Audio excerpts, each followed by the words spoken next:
बिस्मिल्लाहिर्रहमानिर्रहीम। अस्सलामुअलैकुम। आप माजी को उठा के देख लें, कुरान पाक का हर मौके पर मजाक उड़ाया गया। नाउज़ बिल्लाह, ये तक कहा गया कि कुरान पाक तो झूठा है, लेकिन हर मौके पर उनको मुंह की खानी पड़ी और खुदा पाक ने अपनी किताब कुरान मजीद की खुद हिफाजत फरमाई। इसी बदौलत कुरान मजीद आज अपनी असल हालत में हमारे पास मौजूद है।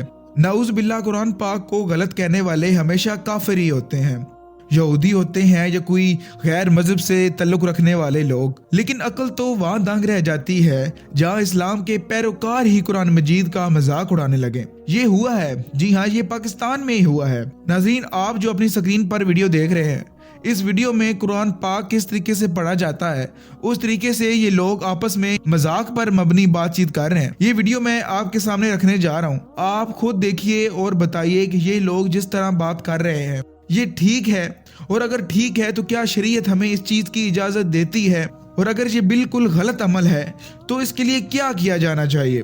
चलिए आप पहले वीडियो देखिए। वो कल बात बताता हूँ, कारसाब का ना दूध पड़ा था तो वो बिल्ली पी गई, तो लड़का बताता कारसाब किस तरह बताता, सुनो। उसको मत हिलाना, उसको मत हिलाना।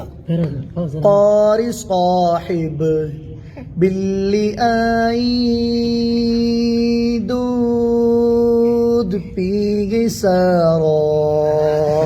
कारसाब को बड़ा गुस्सा है। कारसाब कहते हैं, ओए उल्लू दे पट्ठिया तूने उसको क्यों नहीं मारा।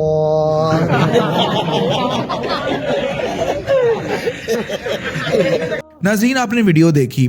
अगर मैं चाहता तो अपनी जानिब से ही ये कह देता या फतवा ही लगा देता इन पर, जैसा कि आजकल हो रहा है कि ये कुरान पाक का मजाक उड़ाने की कोशिश की गई है या नाउज़ बिल्लाह कुरान पाक का मजाक ही उड़ाया गया है। लेकिन मुझे ये मुनासिब नहीं लगा, इसके लिए ये वीडियो मैंने अपने व्यूअर्स के सामने रखी है। आप मुझे वीडियो देख के ये बताएं कि ये क्या ठीक है या गलत है। अगर गलत है तो इनके साथ क्या होना चाहिए। तो नाज़रीन, अपनी राय का इज़हार कमेंट बॉक्स में लाजमी कीजिएगा।